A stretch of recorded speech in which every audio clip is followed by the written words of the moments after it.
یو مسلمان بنده همیشه په خطر کې وي، یا د دشمن یره وي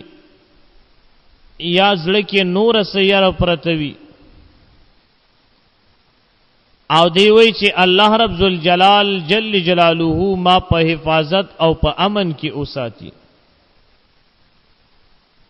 او الله رب ذوالجلال جل جلاله ما د ټولو دشمنانو نه په امن کې اوساتی، که ښکار دشمنان دي او که پټ دشمنان دي. نو دغه ښکارا او د پټ د دې ټولو دشمنانو نه هغه که انسی دشمنان دي او که جنی دشمنان دي، د دې ټولو نه حفاظت موندلو د پاره دغه مسلمان بنده ته پکار دی چې دا آیات ان الله يدافع عن الذين آمنوا